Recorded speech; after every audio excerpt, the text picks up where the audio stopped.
Eu não preciso sentir, é fé. A fé não é sentimento. A fé é uma atitude. Eu creio, por isso eu falo. Eu creio, por isso eu faço. Então, uma atitude de fé, mesmo que o meu sentimento seja contrário, eu preciso acreditar que a palavra é verdade, que o perdão me liberta.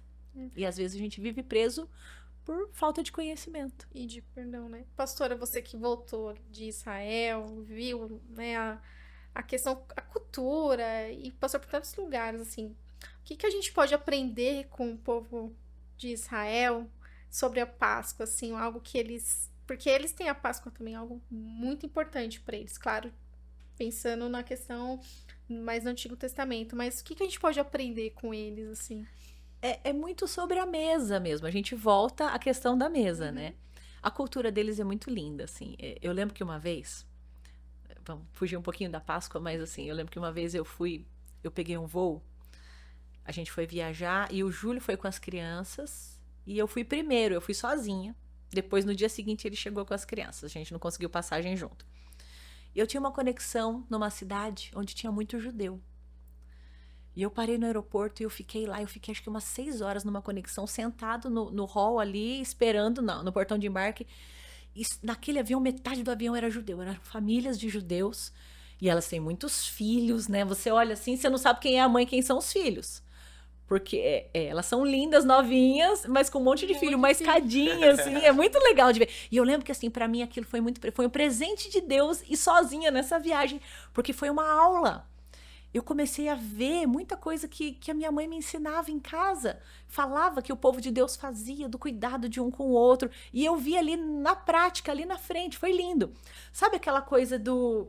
Imagina uma família com 8 filhos. Eles têm de 6 a 8 filhos, em Uau! média. Eram famílias grandes. E tinha de tudo quanto é tipo, modelo, tamanho. E assim, e eu lembro que assim, eles precisavam comer. E a mais velha pegava o bebezinho, esse daqui ajudava esse. Então, os de idade parecida, um ajudava o outro, sentava em parzinho nos cantinhos, ela distribuía o lanche. Mas, tipo assim, todo mundo tinha a sua responsabilidade de cuidar do outro. E eu falei, isso é muito diferente. Eu fiquei pensando nos meus filhos brigando, quando eu era criança, quando eu brigava com os meus irmãos, né? Eu falei assim, gente, que cultura linda. Eles estavam numa viagem, num tumulto. 8 filhos, mais o pai e a mãe. Mas não era uma família, eram várias famílias. Devia ter umas 6 ou 7 famílias. Tá? Era um voo menor, mas tinha umas 6 ou 7 famílias, assim, tudo em volta. Pra mim, assim, e eu só ouvindo. Eu entendi um pouco de inglês na época, então assim, eu ficava pegando umas palavras ali, uma frase ou outra, o jeito, o cuidado, o carinho de um cuidar com o outro. Pra mim ali foi uma experiência tremenda.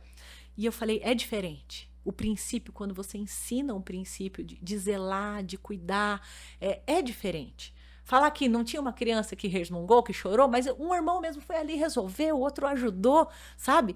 Para mim foi uma aula de uma cultura muito diferente para mim, que coisas que a gente lê na Bíblia e eu ficava imaginando quando era pequena. Imagina aquele povo saindo do Egito e indo para Israel, aquele monte de criança, aquele monte de filho, e como é que era? Então, assim, eu tive um pouquinho de contato, algumas horas ali e famílias diferentes assim, mas era muito legal de ver. Então, o cuidado, o carinho, um sendo prestativo com o outro, um precisando de uma. Não, eu vou, eu resolvo, eu faço. Falei, gente, que família dos sonhos, que lindo, né? Aí, assim, a gente volta e fala assim: é uma cultura, é a cultura do reino de Deus, é a cultura da palavra. É passado de geração em geração. É É isso que eu ia falar com a diferente. senhora agora. É exatamente esse zelo pela palavra, pela cultura do reino, que fez com que a história da Páscoa chegasse até nós, porque nós estamos falando de algo de milhares de Uhum. anos Muito, atrás, muitos anos. né? E uma história, e a Bíblia diz, né, e uma geração contará Contará a a outra outra geração. geração. E agora, a gente falando muito sobre filhos aqui, né? Cabe a nós, a nossa responsabilidade agora de que esses princípios, de que esse zelo pela cultura do Evangelho, da palavra de Deus seja passada pela Sim. frente. Então a senhora já está mais adiantada, a gente daqui a pouco já tem filho casado, né? Ai, tô doida pra ser Daqui a vó. pouco chega o neto aí e imagino o privilégio depois de ver, por exemplo, o Luiz Passando. ensinando pro filho, pra filha, aquilo que a Aquilo que eu senhora ensinou ensinei, para ele. isso não Isso tem deve preço. ser fantástico. Quero muito experimentar, depois eu te conto. Deve ser uma experiência, né? Você vê a história incrível. sendo contada, né? E Sim. o Senhor Jesus sendo anunciado para as próximas gerações, né? E a gente vê o fruto daquilo que a gente ensinou é desse jeito, né? É quando o filho tá longe, é a atitude que ele vai ter quando não tá perto de você. Aí você vai ser provado, você vai falar, poxa, eu acho que eu ensinei alguma coisa direito, né? Que eu vejo a Ana lá longe tomando as decisões dela, resolvendo tudo. E eu falo, puxa, que legal que ela tem autonomia, ela aprendeu, eu consegui plantar sementes no coração deles pra seguir, né? Pra viver aquilo que Deus tem. Por isso que é tão importante, né? O que a senhora falou lá no começo. Que não é uma questão de ficar falando, não faça isso, não faça aquilo, mas é de implantar uma semente, de colocar uma cultura, dele entender aquilo, quem ele é e o que realmente deve ser feito. Tem muito disso, né? Porque a gente sempre vai enxergar o filho, a gente sempre vai lembrar deles bebês, né? O Luiz chega, eu volto assim, eu me ponho no meu lugar, eu falo, ai, meu bebezinho, não, ele é casado, tem a Radija, ele é um pai de família. Então, assim, às vezes a gente precisa se segurar, se colocar no nosso lugar, porque o meu sentimento por ele, eu lembro dele aqui no meu colo, pequenininho, e sempre vai ser o meu filho, mas hoje ele é da Radija. E tá tudo bem, eu preciso aprender a celebrar, me colocar no meu lugar e desfrutar o lado bom disso, saber que, assim, todo o meu trabalho deu fruto e teve resultado, né? E hoje ele tá vivendo a vida dele. E vai ter mais E frutos vai, ainda, né? mas assim, é tão bom ver. E uma coisa que o Júlio sempre fez, o Júlio sempre colocou muita fé neles. O Júlio é o que eu aprendi muito com ele, assim. O Júlio olhava para eles e ele falava assim: eu confio em vocês. Eu confio naquilo que eu ensinei para vocês. Vocês sabem quem vocês são. Glória a Deus. Sabe? Então, às vezes eu falava, Júlio, mas você vai deixar? Não, eu sei quem eles são. E ele falava para eles, vocês sabem quem vocês são. Eu lembro quando o Luiz foi para a Austrália, o Júlio falou para ele assim, não esquece quem você é. Não é o filho do Júlio, não esquece quem você é em Deus, quem é o Luiz, quem Deus enxerga, né? Uhum. E sobre isso, assim, às vezes o Júlio fala assim, a gente ensina e depois a gente quer pegar de volta, a gente quer ficar reforçando. Ele falou, fala e acredita que eles vão absorver, que eles vão assimilar, que eles vão abraçar aquele comando que a gente deu. Ele fala que a gente precisa apontar os nossos filhos e dar direção para eles. E ele faz muito isso. Às vezes, a princípio, assim, até, poxa, mas tá mandando embora? Não, tô apontando eles pro destino flecha, deles. né? A flecha na Não pode aljava ficar guardada, não não. faz sentido, né? Ela tem um tempo ali, mas chega a hora dela ir. E é legal que, assim, ele foi me ensinando isso também. Então, ele ia apontando, ele falava, ó, eu já te ensinei, agora eu confio em você para fazer aquilo que eu te ensinei. Então, ele meio que joga uma responsabilidade sobre eles, né? Eu já te ensinei, você já sabe lidar com isso. Agora é a sua vez. Então, isso é legal, isso prepara os nossos filhos.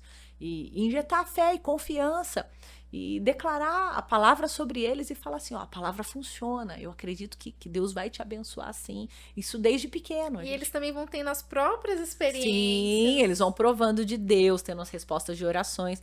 E é isso. Então, não adianta, se a gente precisa acreditar também que eles aprendem, que a palavra é viva e que funciona. Né? A gente precisa dar um voto de confiança para eles. A gente também tem que ter fé, né? Tem que ter fé para soltar às vezes e falar assim, ó, eu plantei boas sementes e eu vou ver a colheita.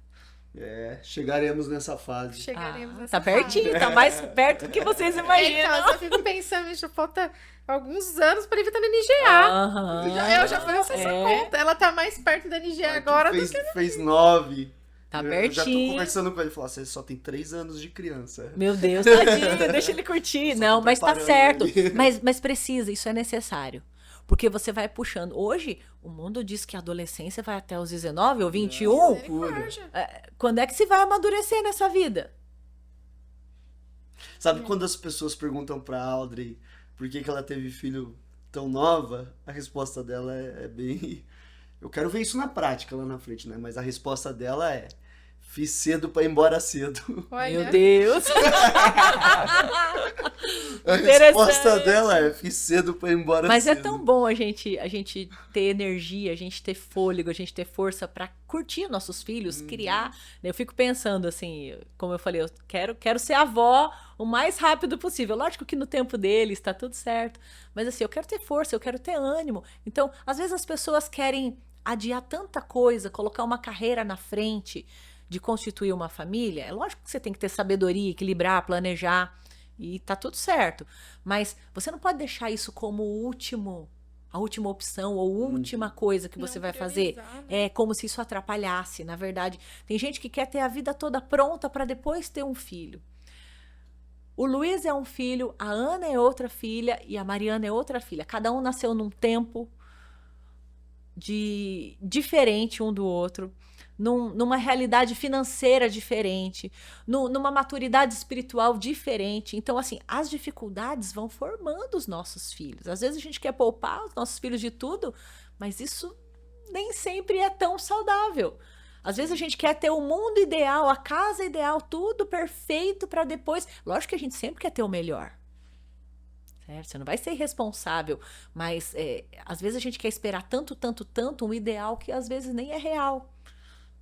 E a gente evita algo que de repente é o plano de Deus para a sua vida. Os seus filhos são planos de Deus para a sua vida. Eles são a extensão da sua família.